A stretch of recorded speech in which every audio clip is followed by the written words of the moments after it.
Girl ng Laguna at si Beauty and the Bay ng Pangasinan. Pero huyo na raw ngayon sa kanilang mga basher dahil sila'y nag-glow up!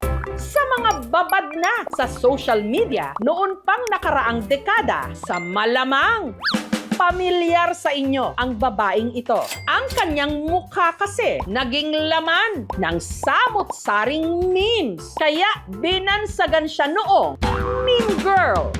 Pero sa lahat ng mga banat sa kanya online, ang pinakamasakit na siguro ang kumalat na balita na siya'y patay na. Hinanap siya noon ng aming team at natuntun nila siya sa Pateros dito sa Metro Manila na buhay ang nooy 19 anyos na si Mariel. Opo, ako po to kasi alam ko talaga tong picture na to. Ikaw na ikaw. Opo.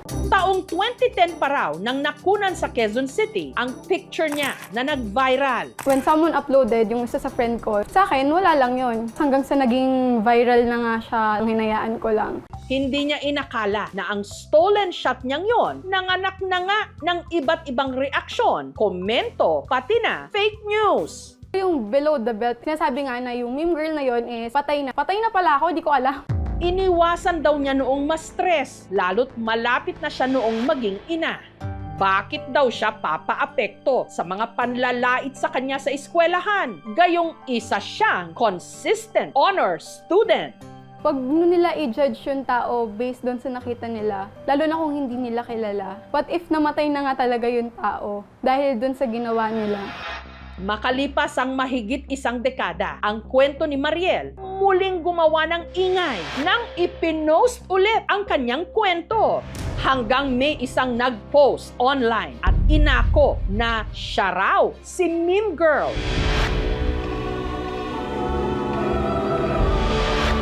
Siya na yun? I am Mariel Ann Villegas, also known as the Meme Girl. Dito sa Santa Rosa sa Laguna, nakatira na ngayon si Mariel.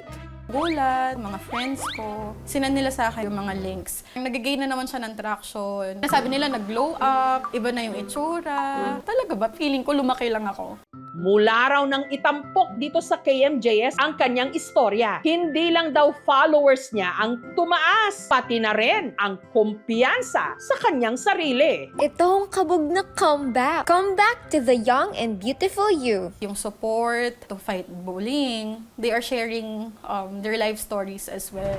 Pero naging malupit pa rin daw sa kanya ang tadhana. Ang dati kasi niyang nobyo, di umano, minaltrato si Mariel. Talagang may bugbog, nauuntog sa pader, natutulak sa hagdan. So, naging insecure ako sa sarili ko kasi I felt like I am not worthy of love. I felt like hindi ako katanggap-tanggap. Ang gusto ko lang naman ay mahalin. I decided to end the relationship. After that, I focus on myself. Talagang hinanap ko yung sarili ko. Yung tema ng buhay ko noon is nagmahal, nasaktan, minahal ang sarili, tapos nagpaganda. Taong 2018, binuksan muli ni Mariel ang kanyang puso. Nag-install siya ng dating app hanggang nakilala niya si Ash. Napa-swipe right po ako sa kanya. Di ko po akalain na yung dati ko pong ginagawang profile picture sa games is nakilala ko at naging partner ko. Isang araw na di handa, naglaro ang tadhana. Nang ika'y makita, mata natin ay nagtugma. Puso kong may kulang, napuno na lang bigla. Bakit kaya pag-ibig na kaya? 8 taon na silang nagsasama ngayon. Biniyayaan din sila ng anak. Pinagsasabay ngayon ni Mariel ang pagtatrabaho bilang work from home VA o virtual assistant at pag-aalaga sa dalawa niyang mga anak. Siya ay isang superwoman. Sa lahat po ng needs na meron sa family namin ngayon is napupunan niya. Currently, Bagamat kontento na ngayon sa kanyang buhay at trabaho si Mariel, hindi pa rin daw niya nalilimutan ang kanyang childhood dream. yung dream job ko nung bata pa ako is to become a news reporter. Yung mga favorite ko na reporter is first, of course, Miss Jessica. Para masubok ang reporting skills ni Mariel, nitong Biyernes, pinaluwas namin siya. Magandang gabi, mga kapuso. Ako si Mariel Ann Villegas at narito ang mga maiinit na balita sa oras na ito. Ang hindi niya alam, nandun ako mismo sa studio. Pinapanood at pinapakinggan siya. Hi, Mariel! Surprise! Kamusta ka na? Okay lang po, nagtataasan po yung palagi po. Umiiyak siya. Pakalmahin muna natin si Mariel. Umiiyak siya. Kalma lang. Frustrated ka palang maging journalist. di ba? Opo, nung bata ako, yun talaga po ang aking ultimate dream. O hindi pa masyadong huli ang lahat. Nakapo. Pwede pa humabol. Okay naman pagbabasa mo ah. Ay, thank you po. Salamat po. Ano masasabi mo dati? Ginagawa kang meme. Kung ano man po yung mga negative na nasasabi ng tao dun sa picture ko, I don't care anymore. O sabihin mo, who you? Huyo kayo sa akin. Dream come true. Sobrang thankful ako for the program kasi natupad ko yung isa sa mga pangarap ko. KMJS na yan! Yay!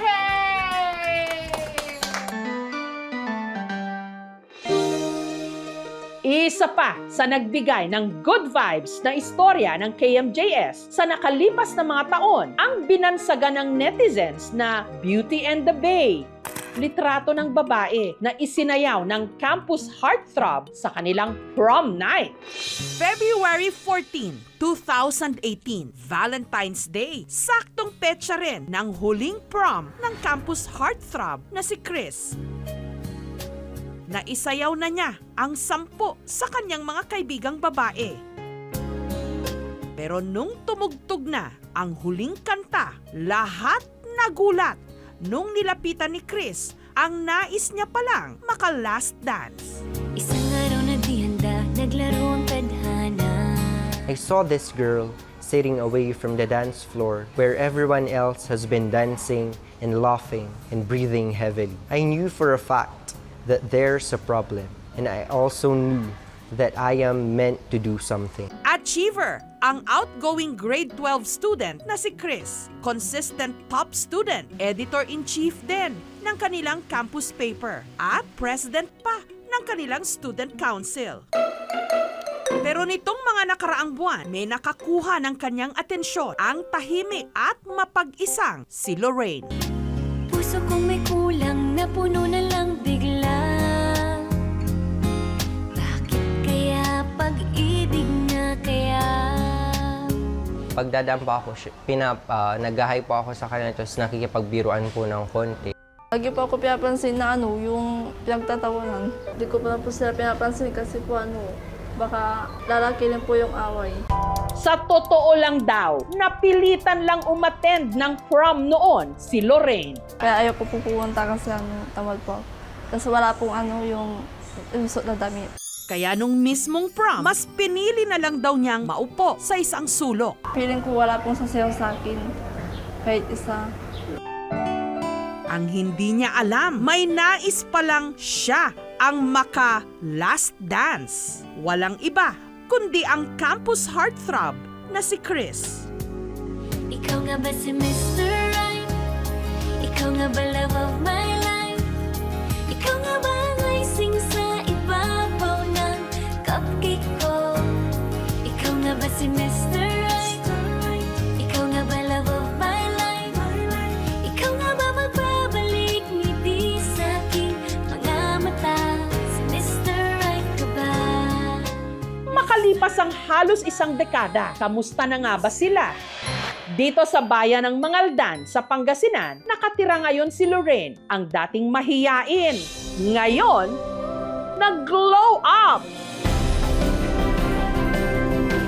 Nung after na-featured sa KMJS, may confident na po. Natuto po ako mag-ayos ng sarili. Pero dahil sa hirap ng buhay, hindi nakapagtapos ng pag-aaral si Lorraine. Pagka-graduate ng grade 12, namasukan siya sa isang karinderya. Taga-hugas, masaya po ako doon kasi nakapag-work po ako sa dami po nangyari sa buhay ko. Hindi ko po nakakalimutan si Kusutor.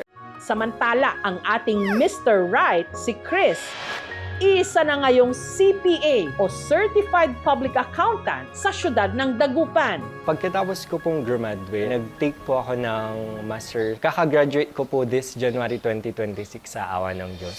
Ngunit si Chris, sinubok ng panahon nung nagkasakit ang kanyang ama. Biggest reason ko po talaga kung bakit po ako nagpupursige is yung nanay at tatay ko kasi gusto ko po silang mabigyan ng magandang buhay.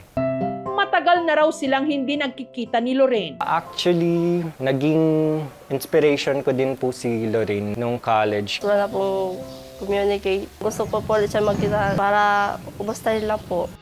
Bakit hindi natin subukang pagtagpuin uli sila? For old time's sake. Habang naglilibot si Lorraine, hindi niya alam na may naghihintay pala sa kanyang sorpresa. Ay, takot.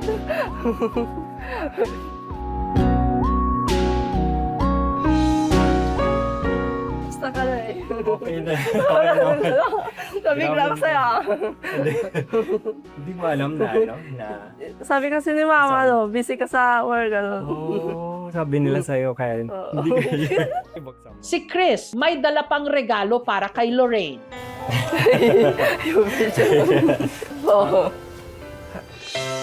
Just be yourself. Let people see the real. Imperfect, quirky, weird, beautiful, magical person that you are. Yun nga, tanong ko, bakit sinayaw mo ko nung Yes From? Deserve ng bawat girl na masayaw. Don't ever feel na na hindi ka worth it. Kailangan mong ilagay sa puso mo lagi na you're worth as much as everyone else in this world. Kahit na malabo, di alam sa tutungo. Pero di pagkakaitiniling ng puso ko. Natagal na rin naghihintay, tumibok ang puso ko. O sana nga si Mr. Right ka na. Ikaw nga ba si Mr. Right? Ikaw nga ba love of my life? Ikaw nga ba ang icing sa ibabaw ng cupcake ko? Sana mas maging close pa tayo this time around. Ikaw nga ba magbabalik ngiti sa aking mga mata? Si Mr. Right ka ba? Sa mga humopya dyan na sila ang nagkatuluyan, huwag daw mag-alala para kay Lorraine dahil nakatagpo na rin siya ng lalaking magmamahal sa kanya ng buong buo sa katauhan ng kanyang boyfriend na si Norman. Nakilala ko po sa dating sa Apples, nagandaan po ako sa picture niya po.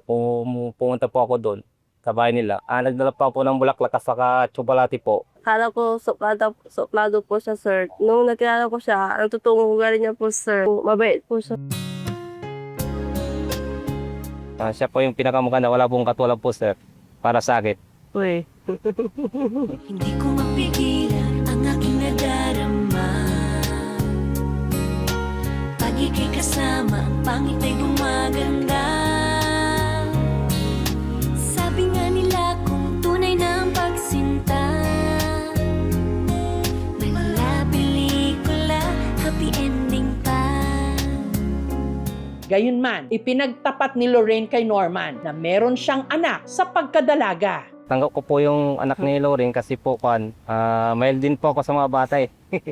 Ngayon, mag-iisang taon na silang masayang nagsasama. Ikaw nga ba si Mr. Right? Ikaw nga ba love of my life?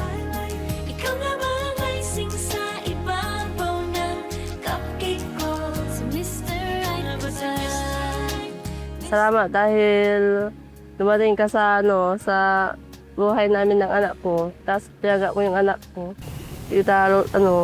Iiwan. may isang nilalang na para lang sa'yo? Minsan silang pinagtawanan, pinagkatuwaan. Pero ang mga masasakit na puna at salita, ginawa nilang sandata para ipakitang hindi ang nakikita sa panlabas ang mahalaga, kundi ang tunay na nilalaman ng iyong puso. Sa mundong mapanakit, sa huli, maghahari pa rin ang kabutihan at pag-ibig. Mr. Right ka ba? Mr. Right ka ba? Mr. Right ka ba? Thank you for watching, mga kapuso. Kung nagustuhan niyo po ang videong ito, subscribe na sa GMA Public Affairs YouTube channel. And don't forget to hit the bell button for our latest updates.